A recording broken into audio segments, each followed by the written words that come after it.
அனைவருக்கும் வணக்கம். இந்த பதிவில் நம்ம இதை பற்றி பார்க்க போகிறோன்னு தெரிஞ்சுக்கிறதுக்கு முன்னாடி மறக்காமல் நம்ம சேனலை சப்ஸ்கிரைப் பண்ணிக்கோங்க. பக்கத்தில் இருக்கிற பெல் பட்டனையும் கிளிக் பண்ணிவிட்டு ஆளுங்கிற ஆப்ஷன் கொடுத்துட்டிங்கன்னா நான் போடுற வீடியோக்கள் எல்லாமே மிஸ் ஆகாமல் நோட்டிஃபிகேஷனில் வந்துடும். இந்த பதிவு மிகவும் முக்கியமான பதிவு. யாருடைய வாழ்க்கையில் பணம் சேமிக்கணும், அதே போல் சொந்த வீடு மற்றும் மனை வாங்கக்கூடிய யோகம் வேணும். அதே போல் எங்களுக்கு இடம் தொடர்பான பிரச்சனை இருக்குது, அதெல்லாம் நீங்கணும் அப்படின்னு நினைக்கிறீங்களோ அவங்க எல்லாருமே இப்போ நான் சொல்லக்கூடிய வாய்ப்பை பயன்படுத்திக்கோங்க. ஏன்னா இன்றைக்கி அதுக்குண்டான ஒரு அற்புதமான நாளாக தான் இந்த பிரபஞ்சம் நமக்கு அமைச்சு கொடுத்துருக்குது.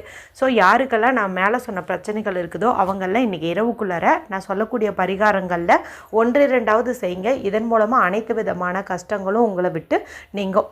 ஏற்கனவே இந்த நாளில் செய்ய வேண்டிய ₹1 பரிகாரம் குறித்து காலையிலேயே வீடியோ போட்டுட்டுங்க. அது பார்த்திங்கன்னா ஒரு 2 ஸ்பெசிஃபிக்கான டைமிங் கொடுத்துருப்பேன். அந்த டைமுக்குள்ளே நீங்கள் செய்யும்போது உங்களுக்கு அதிகப்படியான பலன் கிடைக்கும். அது இன்றைக்கி சூப்பராக இருக்குதுங்க. ஒரே வரியில் சொல்லணும் அப்படின்னா ஸோ அந்த டைமுக்குள்ளார நீங்கள் அதை செஞ்சிடணுங்க. எண்டு ஸ்க்ரீனில் லிங்க் கொடுக்குறேன், மறக்காமல் பார்த்து பயன்படுத்திக்கோங்க. அதே போல் இன்னொரு பதிவுனுடைய லிங்க்கு எண்டு ஸ்க்ரீனில் கொடுக்குறேன். அது என்ன அப்படின்னு பார்த்திங்கன்னா ஏப்ரல் மாதத்திற்குண்டான அபிஜித் நட்சத்திர நேரம் இந்த முறை நமக்கு எந்த நாளில் வருது, எந்த டைமிங்கில் வருது என்பது குறித்து வீடியோ போட்டிருக்கிறேன்.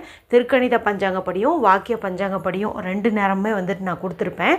மேலும் ஒரு குறிப்பிட்ட இலையில் அந்த நாளில் தீபம் ஏற்றுவது சிறப்பு. அந்த இலையை நீங்கள் ரெடி பண்ணி வச்சுக்கணுங்கிறதுக்காக தான் நேற்றே வீடியோ போட்டிருந்தேன். சரி, பார்த்து பயன்படுத்திக்கோங்க. சரி, இப்போ இந்த பதிவை தொடர்ந்து பார்க்கலாம்.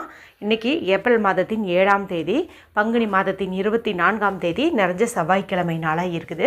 செவ்வாய்க்கிழமைனாலே முருகப்பெருமான் வழிபாட்டுக்கும் அவங்கள அதிபதியாக கொண்ட செவ்வாய் பகவான் வழிபாட்டுக்கும் உரிய ஒரு நாள் அப்படின்னு சொல்லலாம். பொதுவாக இந்த நாளில் திருமணம் கைகூடுவதற்கு, குழந்தை பாக்கியம் பெறுவதற்கு, வீடு வாங்கணும்னு ஆசைப்படுறவங்க சொந்த வீடு அமையறதுக்கு, முக்கியமாக கடன் பிரச்சனை தீர்வதற்கெல்லாம் இந்த நாளை பயன்படுத்திக்குவோம். மேலும் இன்றைக்கி பார்த்திங்கன்னா வராக ஜெயந்தி இருக்குதுங்க. இது பார்த்திங்கன்னா பூமியை காக்க வேண்டி வராக ரூபம் கொண்டு மகாவிஷ்ணு அவதரித்த ஒரு நாள் அப்படின்னு சொல்லலாம். அதனால தான் சொன்னேன், இந்த நாளில் நிலம் சம்மந்தப்பட்ட பிரச்சனையெல்லாம் தீர்வதற்கு நீங்கள் என்ன வழிபாடு செஞ்சாலும் பரிகாரம் செஞ்சாலும் உங்களுக்கு பலன் கிடைக்கும் அப்படின்ட்டு. ஏன்னா பூமிக்காரகன்னு செவ்வாய் பகவானை சொல்லுவோம். இன்றைக்கி செவ்வாய்க்கிழமையாகவும் இருக்குது. அதே போல் பூமியை அரக்கனிடமிருந்து காப்பாற்றி கொடுத்த வராகர் அவதரித்த நாளாகவும் இருக்குது. வேறு என்ன வேணும் சொல்லுங்கள்? அது மட்டும் இல்லாமல் இன்றைக்கி நமக்கு சஷ்டி திதியும் இருக்குது. செவ்வாய்க்கிழமையோடு சேர்ந்து வரக்கூடிய சஷ்டி திதி ரொம்ப விசேஷம் வாய்ந்தது. அதுவும் தேய்பிறை சஷ்டி. நம்மளுடைய கஷ்டங்கள், கடன்கள், நோய்கள் எல்லாம் நீங்கக்கூடிய ஒரு நாள்னு சொல்லலாம். இந்த சஷ்டி திதி பார்த்திங்கன்னா இன்று நமக்கு மதியம் 3:51 அப்படிங்கும்போது தொடங்குதுங்க. இது நாளை மாலை 5:48 வரைக்கும் இருக்குது. இப்போ நான் சொல்லக்கூடிய பரிகாரத்தை இன்றைய நாளில் நீங்கள் ராகு காலம் யமகண்டம் தவிர்த்து மற்ற எந்த நேரத்தில் வேணாலும் செய்யலாம். குறிப்பாக சொல்லணுன்னா இரவு 8 to 9 அப்படிங்கிறது தி பெஸ்ட்டான டைம் அப்படின்னு சொல்லலாம். ஏன்னா அந்த டைமிங்கில் நமக்கு பார்த்திங்கன்னா செவ்வாய்க்கிழமை செவ்வாய் ஓரை அப்படிங்கிறதும் பொருத்தமாக வரும். அதே போல் தேய்பிறை சஷ்டியும் இருக்கும். ரொம்ப சிறப்பு அப்படின்னு சொல்லலாம். முடிஞ்ச அளவுக்கு அந்த 8 to 9 அப்படிங்கிறதே ஃபாலோ பண்ணுங்கள். இல்லைங்க அந்த டைமில் தான் நாங்கள் ஆஃபீஸ்லேருந்து வீட்டுக்கு வந்துட்ருப்போம், இல்லை நாங்கள் வெளியில் இருக்கிறோம், வரும்போதே லேட் ஆயிரும் அப்படின்னு நினச்சிங்கன்னா நீங்கள் ராகு காலம் யமகண்டம் தவிர்த்து மற்ற நேரத்தில் இந்த பரிகாரத்தை செய்யலாம். இன்றைக்கி ராகு காலம் அப்படிங்கிறது நமக்கு மதியம் 3 மணிலேருந்து 4:30.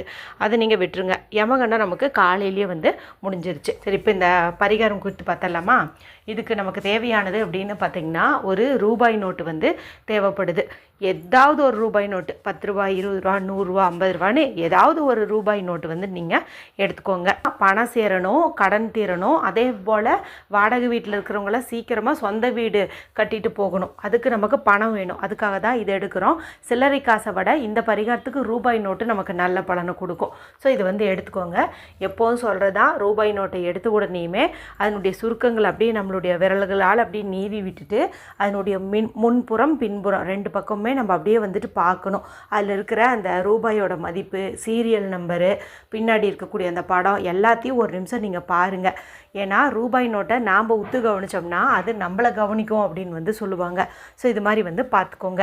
அடுத்து நமக்கு தேவையானது அப்படின்னு பார்த்திங்கன்னா நல்ல நிலையில் இருக்கிற மாதிரி, அதாவது விதைகள் வெளியில் தெரியாத மாதிரி ஒரே ஒரு ஏலக்காய் எடுத்துக்கோங்க. இந்த ஏலக்காய் நல்ல ஒரு பணவசிய பொருள், மேலும் பெருமாளுக்கு பிடித்தமான ஒரு பொருள் அப்படின்னு சொல்லலாம். பெருமாளுடைய அம்சம் தான் பார்த்திங்கன்னா வராக. சரிங்களா? அதனால் இதை நம்ம எடுத்துக்கணும். மேலும் இது மகாலட்சுமி தாயாருக்கும் உரிய ஒரு பொருளாக கருதப்படுது. மகாலட்சுமி தாயார் அதிபதியாக கொண்டவங்க பார்த்திங்கன்னா சுக்கிர பகவான். சுக்கிர பகவானுக்கு உரிய எண்ணுன்னு பார்க்கும்போது 6. இன்றைக்கி தமிழ் தேதி பார்த்திங்கன்னா 24. இதனுடைய கூட்டுத்தொகை 2+4ங்கும்போது நமக்கு 6ன்னு வந்து கிடைக்கிது. ஸோ ஒரே நாள்லேயே நமக்கு முருகப்பெருமானுக்குரிய 6ங்கிற நம்பரும் இருக்குது, சுக்கிரனுக்குரிய 6ங்கிற நம்பரும் வந்து இருக்குது. ஸோ இந்த பரிகாரம் நமக்கு கைமேல் பலன் தரப்போகுதுங்கிறதுக்கு வேறு ஒன்றும் உதாரணம் சொல்லணும்னு அவசியமே இல்லை. சரிங்களா? சரி, ஏலக்காய் எடுத்தாச்சு இல்லையா?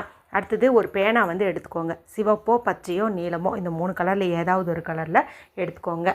அடுத்தது ஏதாவது ஒரு cover, polythene cover, Ziploc cover இந்த மாதிரி எடுத்துக்கிட்டிங்கனாலும் சரி, இல்லை ஒரு கோடு இல்லாத அன்ரோல்டு ஒயிட் ஷீட் எடுத்துக்கிட்டிங்கனாலும் சரி, இதையும் வந்து எடுத்துக்கோங்க. இப்போ நான் சொன்ன மாதிரி பேப்பர், பேனா அல்லது இந்த ஜிப்லாக் கவரு, பேனா, காசு, ஏலக்காய் இதை மட்டும் எடுத்துகிட்டு வீட்டில் அமைதியான இடத்துல உட்காந்துக்கோங்க. நார்த் ஃபேஸிங், வடக்கு திசை பார்த்த மாதிரி உட்காந்துக்கோங்க. இப்போ நம்ம செய்ய போகிற இந்த பரிகாரம் நமக்கு பலன் கொடுக்கும். நம்ம சீக்கிரமாக வாடகை வீட்டிலேருந்து சொந்த வீட்டுக்கு போயிடுவோம். அதே போல் பார்த்திங்கன்னா நம்மளுடைய கடன் பிரச்சனையும் தீந்துடும். கட்டுக்கட்டாக நம்ம பணம் சேர்த்துவோம் அப்படிங்கிற நம்பிக்கையை உங்கள் மனசுக்குள்ளே கொண்டு வந்துடுங்க. அதன் பிறகு நீங்கள் எடுத்து வச்ச ஏலக்காயில் நான் சொல்லக்கூடியதை வந்துட்டு எழுதுங்க. ஒரு பக்கம் வந்து சுக்கிரனுக்கு உரிய ஃபெகு சிம்பல் வந்து போட்டுக்கோங்க. ஸ்க்ரீனில் தெரியுது பாருங்கள், இதுதான். பொதுவாக இந்த சிம்பலை வெள்ளிக்கிழமை நாளில் பயன்படுத்த சொல்லுவேன். இன்றைக்கி சுக்கிரனுக்கு உரிய எண் சேர்க்கை இருக்கிறதுனால இன்றைக்கே நம்ம போடுறது அப்படிங்கிறது சிறப்பு. அடுத்து உடனடியாக மணி அட்ராக்ஷனை கொடுக்கக்கூடிய 24 அப்படிங்கிற நம்பரையும் நீங்கள் இதில் வந்துட்டு எழுதிக்கோங்க. இது வந்து ஒரு லக்கி நம்பர் அப்படின்னே வந்து சொல்லலாம். ஸோ ஒரு பக்கம் 24, இன்னொரு பக்கம் இந்த ஃபெகு சிம்பல் ரெண்டையும் வந்துட்டு போட்டுக்கோங்க. அதே போல் உங்களுடைய இடது கையில், அதாவது லெஃப்ட் ஹேண்டில் அந்த கட்டை விரலுக்கு கீழே உள்ள சுக்கிரமேட்டு பகுதியை நல்லா தேய்ச்சி விட்டுட்டு அங்கே ஒரு எனர்ஜி சர்க்கிள் கேப்பில் அது மாதிரி ஒரு வட்டம் போட்டுட்டு அங்கே இந்த 24ங்கிற நம்பரையும் இதே ஃபெகு சிம்பலையும் வந்துட்டு நீங்கள் போட்டுக்கிறது இன்னும் உங்களுக்கு அதிகப்படியான பலன் வந்து கொடுக்கும் அப்படின்னே சொல்லலாம். இந்த மாதிரி வந்து பண்ணிக்கோங்க. அடுத்தது இந்த ரூபாய் நோட்டுக்குள்ளார இந்த ஏலக்காயை வந்து வச்சுருங்க. வச்சுட்டு இந்த ரூபாய் நோட்டை நம்மளை தேடி வர மாதிரி, நம்ம உள்பக்கம் பார்த்த மாதிரி வந்துட்டு நீங்கள் அப்படியே வந்துட்டு சுருட்டிட்டு வாங்க. இப்போ நம்ம எங்கேயாவது போய் சாப்பிட்றோம், இலையில சாப்பிட்றோங்கும் போது அந்த உறவு வந்து வேணுங்கும்போது நம்ம உள்பக்கமாக மடிப்போம் இல்லையா? அந்த மாதிரி காசை நம்மளை தேடி வர மாதிரி வந்துட்டு சுருட்டிக்கணும். இப்போ நீங்கள் எந்த கோடில் அது பியூரான அன்ரூல்டு ஒயிட் ஷீட் எடுத்துருக்கிறீங்க அப்படிங்கும்போது அந்த பேப்பருக்குள்ளே இந்த ரூபாய் நோட்டை வச்சு சுருட்டி ஒரு நூல் போட்டு வந்து நல்லா சுற்றிக்கோங்க. நான் ஜிப்லாக் கவரே வச்சுருக்கேன், பாலித்தீன் கவர் வச்சுருக்கேன் அப்படிங்கும்போது அதுக்குள்ளார இந்த காசையும் ஏலக்காயும் வச்சு நீங்கள் நல்லா வந்துட்டு ரோல் பண்ணி கீழே விழுகாத மாதிரி பார்த்துக்கோங்க. அதாவது இந்த ஏலக்காயும் காசும் பிரியாத மாதிரி வந்து பார்த்துக்கோங்க. அடுத்து இது நம்ம ஒரு முக்கியமான இடத்துல வைக்க போகிறோம். அது என்ன இடம் அப்படின்னு பார்த்திங்கன்னா செவ்வாய் பகவானுக்கு உகந்த தானியமான துவரம்பருப்புக்குள்ளே தான் வந்துட்டு நம்ம வைக்க போகிறோம். பொதுவாகவே செவ்வாய்க்கிழமை நாளில் துவரம்பருப்பில் நம்ம செவ்வாய் ஓரை நேரத்தில் காசு போட்டு வச்சோம்னா கடனும் தீரும், பணமும் சேரும், சொந்த வீடு அமையும் பாக்கியம் வந்து கிடைக்கும்னு சொல்லுவாங்க. சாதாரணமாக வரக்கூடிய செவ்வாய்க்கிழமைக்கு இவ்வளவு சிறப்புங்கும் போது இன்றைக்கி சஷ்டி திதி, வராக ஜெயந்தி எல்லாமே வந்து நமக்கு அமைஞ்சிருக்குது. ஸோ இப்போ வந்துட்டு நீங்கள் இதில் போட்டு வைங்க. ஆல்ரெடி இதில் வேறு ஏதாவது பரிகாரம் செஞ்சு காசு போட்டு வச்சுருக்கிறீங்கன்னா அதை நீங்கள் மாற்றுறதுனா கூட மாற்றிக்கலாம். இப்போ இது வந்து அப்படியே இருக்கட்டும். இதை நீங்கள் எடுக்கவே வேண்டாம். பருப்பு தீர தீர மேலே மேலே நீங்கள் கொட்டிக்கிட்டே வாங்க. இது அப்படியே வந்து இருக்கட்டும். இதை நீங்கள் துவரம்பருப்பில் எடுத்து வச்ச ஒரு யோகம் உங்களுக்கு சீக்கிரமாகவே வீடு வாங்கக்கூடிய ஒரு பாக்கியம் வந்து கிடைக்கும். அதே போல் மனை வாங்குவீங்க. அதே போல் கடன் பிரச்சனையிலேருந்து ஈஸியாக மீண்டு வருவீங்க. கட்டுக்கட்டாக பணமும் வந்து சேர்த்த ஆரம்பிச்சிருவீங்க. எல்லாரும் அவசியமாக செஞ்சு பலனடையுங்க. வீடியோ பிடிச்சிருந்தா மற்றவங்களோடையும் ஷேர் பண்ணுங்கள், லைக் பண்ணுங்கள். மற்றும் ஒரு பயனுள்ள பதிவில் உங்களை சந்திக்கிறேன். நன்றி, வணக்கம்.